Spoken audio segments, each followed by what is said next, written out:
Hello students, आज हमें करनी है गणित की कार्यपत्रक संख्या 19 और आज डेट है 1 दिसंबर 2020।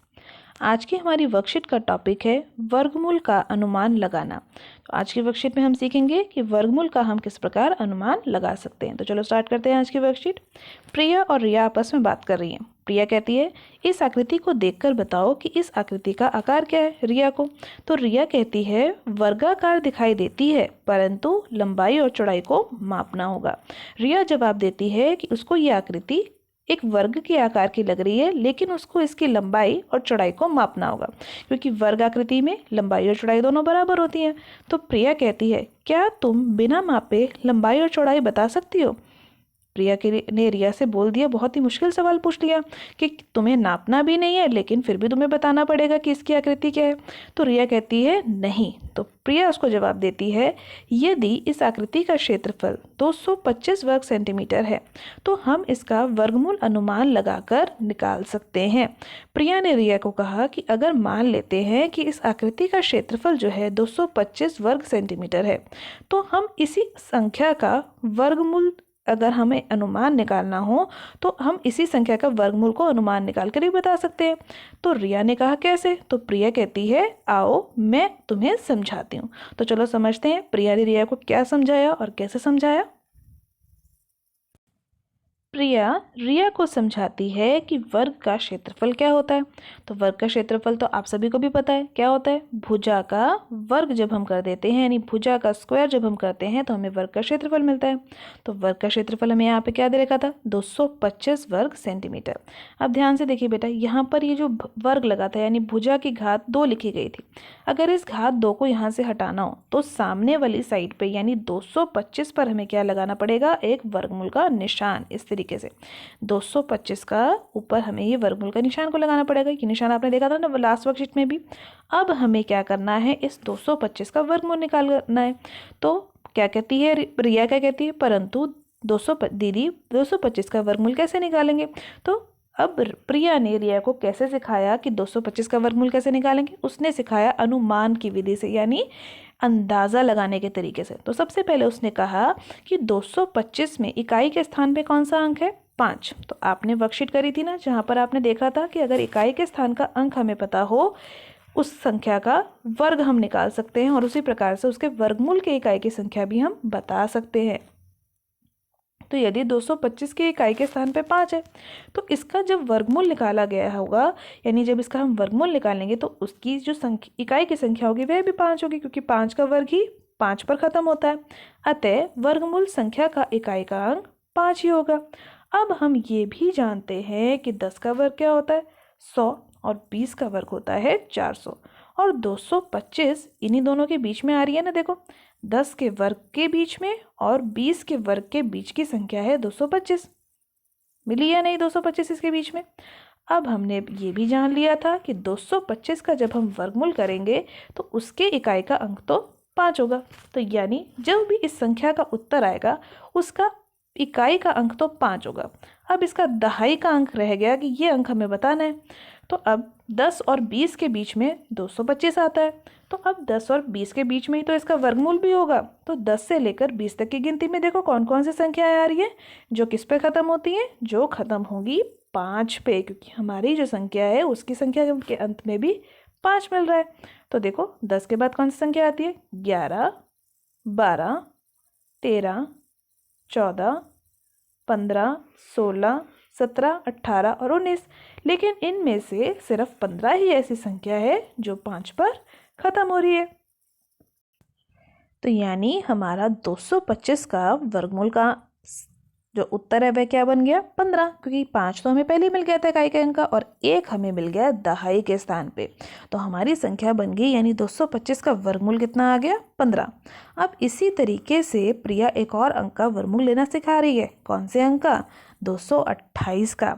अब इसका वर्गमूल ज्ञात करने के लिए वह कहती है कि इसकी अगली पूर्ण वर्ग संख्या ज्ञात, पहले सोचो कितनी होती है। देखो यहाँ पर एक टेबल बना हुआ है, ये टेबल आपको भी याद करना है। इसमें 1 से लेकर 25 तक की संख्याओं का वर्ग लिखा गया। तो ये टेबल आप अच्छे से आज की वर्कशीट का याद कर लेंगे। अब इसमें देखिए 228 के पहले जो पूर्ण वर्ग संख्या है वह कौन सी है? 225। इसी प्रकार 228 के बाद जो पूर्ण वर्ग संख्या हम इस टेबल में देख पा रहे हैं वह कौन सी है? 256 यानी 16 का वर्ग। तो जो हमारी ये संख्या है 228, ये कौन सी दो वर्ग संख्याओं के बीच में मिली? 228 हमें मिली 15 के वर्ग और 16 के वर्ग के बीच में, क्योंकि 15 का वर्ग कितना है? 225 और 16 का वर्ग है 256। तो इन्हीं दोनों के बीच में होगी ना ये संख्या 228।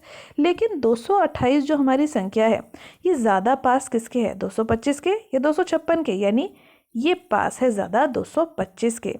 तो इसीलिए हमारा 228 का जो वर्गमूल होगा वह अनुमान के आधार पर किसके बराबर आएगा? 15 के बराबर, क्योंकि यह जो है 228 जो है ये 15 के जो वर्ग करने पर संख्या प्राप्त हुई उसके ज़्यादा पास है। और ये जो निशान आप देख पा रहे हैं ना, ऐसे लेटा हुआ सा एस लिखा हुआ है, कर्व सा, इसको हम बोलते हैं अनुमान का निशान। तो 228 का वर्गमूल जब आप निकालेंगे तो यह अनुमानित मान जो है, यानी इसका अनुमान द्वारा जो वर्गमूल आएगा वह आएगा 15। रिया ने प्रिया को जवाब दिया, वाह दीदी, आपने तो मुझे बहुत दिलचस्प कंसेप्ट सिखा दिया जिससे कि मुझे बहुत मदद मिलेगी। अब इसके बाद इसने जो कंसेप्ट सीखा इसी के आधार पर हम कुछ प्रश्नों को हल करने वाले हैं। आइए कुछ अन्य संख्याओं के वर्गमूलों का अनुमान लगाएं। पहली संख्या हमें दे रखी है 80। अब ध्यान से सोचो, ये जो संख्या 80 है ये कौन सी दो वर्ग संख्याओं के बीच में आती है? 8 का वर्ग आपको याद होगा, यानी 8 अठे 64 होता है, और 9 का वर्ग होता है 81 यानी 81, और 80 इन्हीं दोनों के बीच में आती है। तो 8 का वर्ग और 9 के वर्ग के बीच में हमें मिल गई हमारी संख्या 80। तो अभी हमने सीखा था ना, 80 जिसके ज़्यादा पास होगी उसका अनुमान लगाया गया वर्गमूल भी वही होगा। तो 80 किसके ज़्यादा पास है? 81 के, यानी 9 के वर्ग के। तो यानी 80 का जब आप वर्गमूल निकालेंगे तो इसका अनुमानित मान, यानी अनुमान द्वारा इसका जो मान आएगा वह किसके बराबर आएगा? 9 के। इसके बाद हम करते हैं दूसरा भाग। अगले भाग में हमें निकालना है अनुमान द्वारा वर्गमूल 356 का, यानी 356 का। इसकी मदद के लिए हम देखते हैं इस टेबल को। अब 356 कौन सी दो संख्याओं के बीच में हमें प्राप्त हो रहा है, और कैसी संख्या? वर्ग संख्या। तो 356 हमें मिलता है 324 और 361 के बीच में, जहाँ पर 324 किसका वर्ग है? पूर्ण वर्ग है 18 का, और 361 पूर्ण वर्ग है 19 का। तो चलो लिख लेते हैं कि 356 हमें कौन सी दो संख्याओं के बीच में मिल रहा है। तो 356 हमें मिल रहा है 324 जो कि एक पूर्ण वर्ग संख्या है, और 361 जो कि अगेन एक पूर्ण वर्ग संख्या है। ये किसका पूर्ण वर्ग था? अभी हमने देखा था टेबल में 18 का। तो 356 हमें मिला 18 के वर्ग और 19 के वर्ग के बीच में। अब 356 कौन सी संख्या के ज़्यादा पास है? इस संख्या के या इस संख्या के? तो देखो 361 के ज़्यादा पास है ना, तो इसीलिए जब आप वर्गमूल निकालेंगे 356 का तो इसका अनुमानित मान किसके बराबर आएगा? 19 के बराबर आएगा, क्योंकि ये ज़्यादा पास है 361 के, और 361 किसका वर्ग है? 19 का वर्ग। तो 356 का अनुमानित वर्गमूल जो होगा वह होगा 19 के बराबर। इसके बाद हम करते हैं तीसरा भाग। अगले भाग में हमें वर्गमूल निकाल के बताना है 509 का। तो देखिए फिर से इस टेबल को, 509 जो है कौन सी दो संख्याओं के जो यहाँ पे वर्ग हमें दे रखे हैं उनके बीच में आएगा? 509 529 और 484, यानी इन दोनों संख्याओं के बीच में होगा। तो चलो लिख लेते हैं कि 484 और फिर आएगा हमारा 509 और फिर आएगा 529। तो इन्हीं दोनों संख्याओं के बीच में 484 किसका वर्ग है? 22 का वर्ग है, और यह किसका वर्ग था? ये वर्ग था 23 का। तो 509 हमें इन दोनों के बीच में मिला। अब 509 कौन सी इन दोनों संख्याओं में से किसके ज़्यादा नज़दीक है? देख के बताओ जल्दी से। वेरी गुड, किसके ज़्यादा नज़दीक है? 529 के ज़्यादा नज़दीक है। तो यानी जब आप वर्गमूल निकालेंगे 509 का तो उसका अनुमानित मान किसके बराबर आएगा? 23 के बराबर आएगा, क्योंकि इसका वर्ग जो 23 का वर्ग जो है वही ज़्यादा नज़दीक था 509 के। इसके बाद हम करते हैं आज की वर्कशीट का लास्ट क्वेश्चन, प्रश्न नंबर 4। प्रश्न नंबर 4 में हमें अनुमानित वर्ग निकाल के बताना है, यानी अनुमान द्वारा वर्गमूल निकाल के बताना है 628 का। तो इस टेबल को देखो, 628 के पास जो वर्ग संख्या है, पूर्ण वर्ग संख्या, वह है 625, और अगली वर्ग संख्या कौन सी होगी? 26 की। तो चलो लिख लेते हैं, 25 का वर्ग हमारे पास था 625 और 26 का भी हम निकाल लेते हैं। 26 का वर्ग होता है 676 यानी 676। अब इसके बाद देखो ये जो हमारी संख्या है 628, ये इन्हीं दोनों वर्गों के बीच में तो है, 625 और 676 के बीच में। लेकिन ये किसके ज़्यादा नज़दीक है? देखो 628 दिख ही रहा है, ये ज़्यादा नज़दीक है हमारी 625 संख्या के।